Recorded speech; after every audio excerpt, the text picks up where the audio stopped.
Our thought today is something I shared on Facebook yesterday. Due to extreme cold, all Walmart customers are being urged to wear 2 pairs of pajamas when they go shopping. Today we're still in the first book of Samuel, the great story of King David and Saul. And we have this occurred right after David had killed Goliath, and then Saul and David went out in battle, and they won a great victory over the Philistines. And so when they came back to Jerusalem, all the women were dancing and singing, and they sang a song that said, David, Saul slayed his thousands, David his 10,000s. Well, they were obviously honoring David more than Saul, and King Saul was very upset with this, as he grew very angry and became jealous of David. This is a jealousy. Envy is one of the 7 deadly sins, one of the 7 capital sins, as we call them.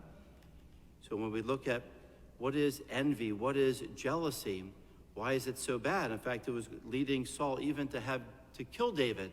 So imagine that. Normally, envy and jealousy begin by leading with gossip and calumny and detraction, but it could even harm the other person.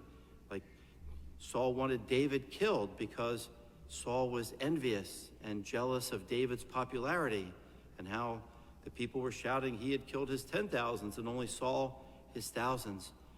So what is the definition of envy or jealousy? St. Thomas Aquinas says, envy is the irrational, inordinate anger over the success of others. Another definition is sadness over another person's success. It's when we become either upset or angry or sad over somebody else's success. That is envy and jealousy. And we see in Scripture that this sin has been there from the very beginning. The tradition is that God created all the angels, and some of the greatest angels, Lucifer was the great light bearer, and it seems that before the beatific vision was granted to the angels, they were given a glimpse of the future and how God would become man, that the second person of the Trinity will become a baby, and the incarnation would take place. And this was, it seems, to have been revealed to the angels.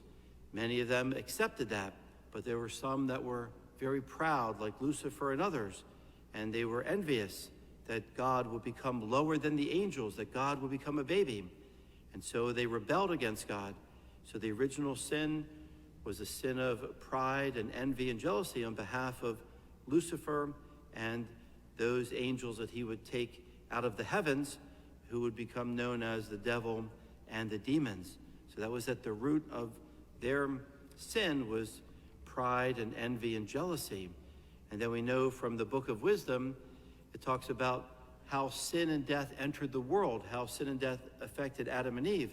And the book of Wisdom says it was because of the envy of the devil that sin entered the world.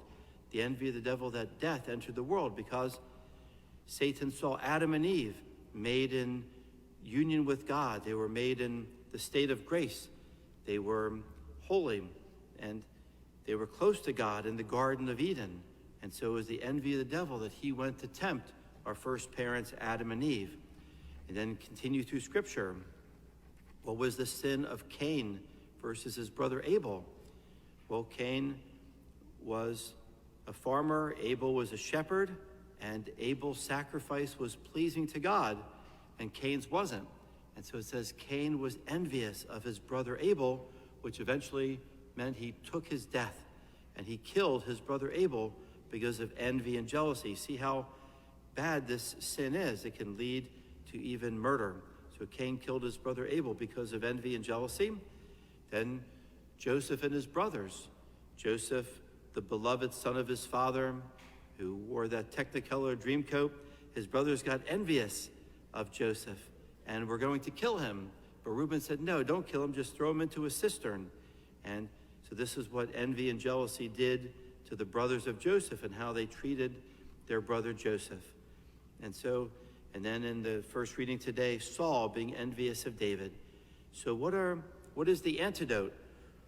What does St. Thomas Aquinas say we should do to get rid of envy or jealousy? And it is the virtue of love. What the definition of love is: desiring the highest and best good of the other person, desiring the good of the beloved. And so generosity, magnanimity, love is the antidote for jealousy. That we're called to love others and not be envious and jealous of them.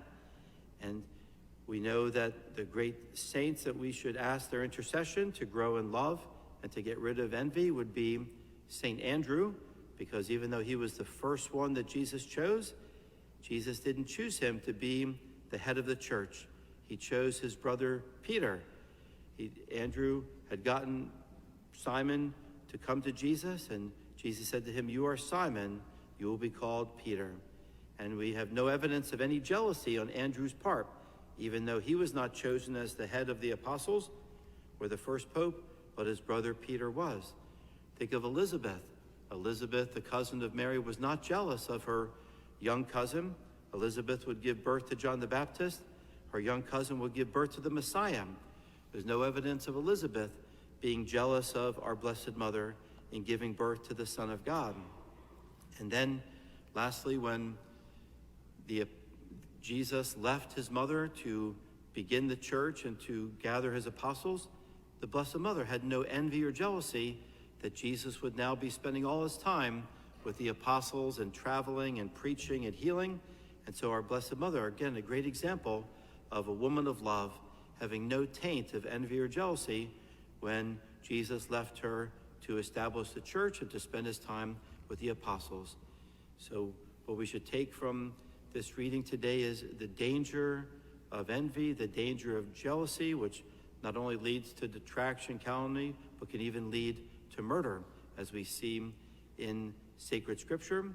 And of course, we know the antidote, the medicine against envy and jealousy, is generosity, magnanimity, and the virtue of love.